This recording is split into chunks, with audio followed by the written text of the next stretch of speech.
Hello, Beez Bladers. Welcome back and welcome newcomers to the channel. I have two new Kaisers and we're gonna get right in them. Are you ready? This is the Kaiser Clipper. Would you look at it?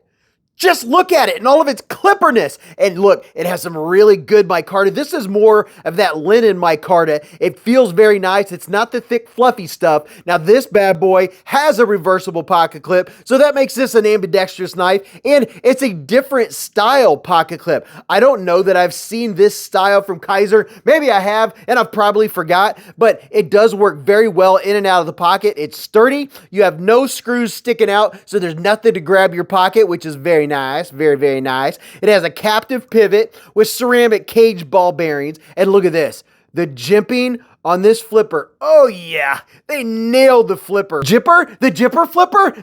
The flipper jipping?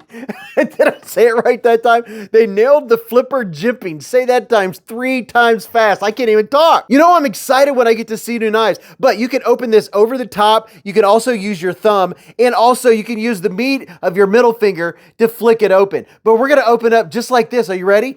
Pow! Right in the kisser. Yeah, look at that blade. This is a sweet, lightweight, everyday carry knife. It's not going to grab your pocket. You don't have a flipper sticking out. And look at this blade.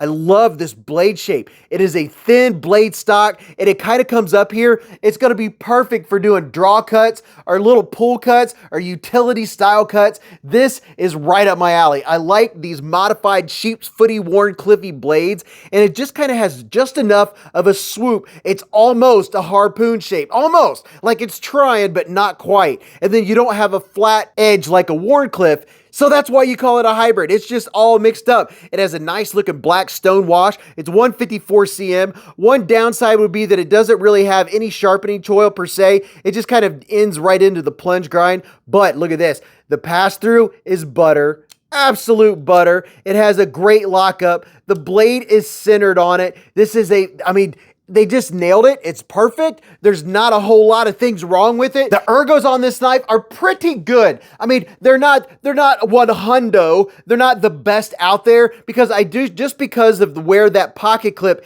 hits my hand. I'm not calling it a hot spot. I'm not calling it a warm spot because this isn't going to be a heavy duty, I said duty. It's not going to be a heavy use knife. So for lightweight, everyday carry type stuff, you know, getting it out, cutting up your orange, opening a package. Look at this. The ergonomics and the action are pretty darn good. The action is just about flawless. It's not quite drop shutty just because the blade is so lightweight, but all you have to do is give it just a little bit of help, maybe a good shake, a shake and a half, and man, oh man, this jimping, they nailed it so well that you can index flip it with ease. You can't even tell that you're doing anything. It's just so easy to open it like that over the top, or you could do like this over the top. And because the jimping is so well, did I say jimping? It's extremely easy to deploy. So if you're not a big flipper fan or a front flipper fan, this is one that I don't think you're gonna have any problems with this one at all.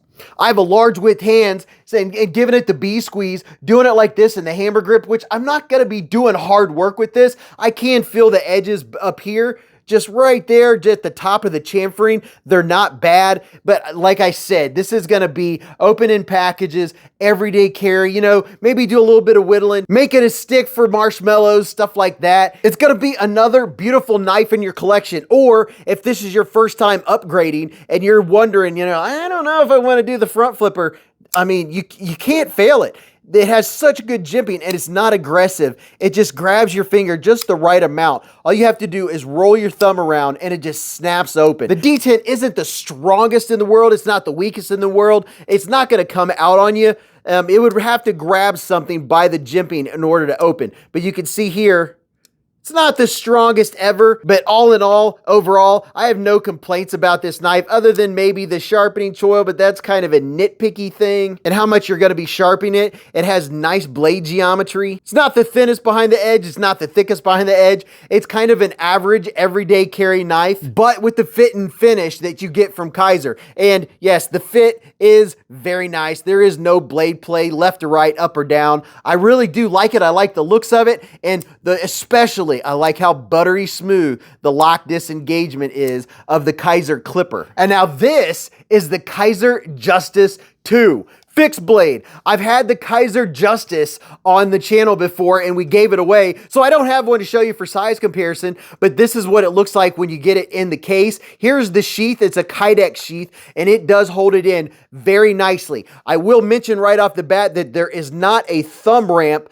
per se. You just have to put your thumb on the back here, and look here how solid. I have to put a lot of pressure to get it out. So you can have this hanging upside down in a backpack or any way you like to carry it. It will not come out of this sheath unless you want it to. And this is a gorgeous, gorgeous knife. Check it out. This is D2 blade steel. It's stone washed. The blade stock is, I believe, 20 or 30% thicker than the Kaiser Justice version 1. Now check this out. Here's something to note. I don't know that I've ever seen this before, but it has 2 layers. Outside of the tang, and this is a full tang, you know, nothing like some full tang. It has G10 and then it has the micarta. Can you see the layers right there? So it has G10 and micarta going on, and I love this micarta. This is that really good, kind of thick, fluffy. It's almost fluffy, not quite fluffy, but there's a little bit of texture vision for you.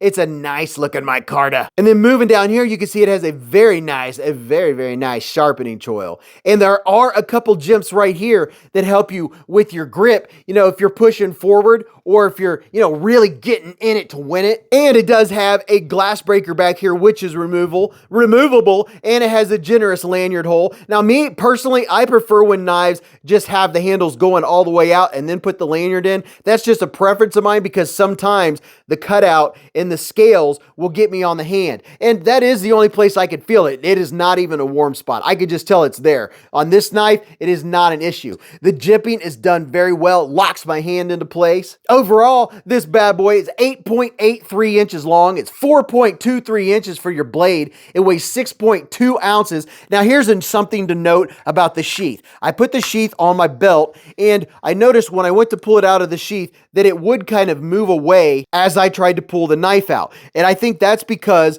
there are 2 points of contact holding this sheath to the belt clip. Right on this side, it is not connected. So I wouldn't call it the sturdiest of belt clips on the sheath, but I know that there are ones you can buy secondary market that you could put on here. And it does have this that's adjustable, so you can turn it this way. Now, if you put it like this and you're gonna do a scout's carry, it does make it hang a little too low. I don't think anyone's gonna carry it like that because it ends up hanging that far below your belt. I don't know if you're gonna do that or not. I'm curious what you all think about this particular style of belt clip. Now, I am no aficionado of fixed blades, but I have shown many on the channel, and that's part of the journey, right? I'm learning things. I do prefer, and I wish that this had an actual thumb ramp that my thumb would go into and kind of lock into place instead of having to push against the edge. That's not a deal breaker because I could still do it. It's just one of those niceties that you've learned is out there. And then I would prefer that this belt clip be attached at 4 spots just so it was a little more sturdy. Not that it's not sturdy, but you can see here, you can go like this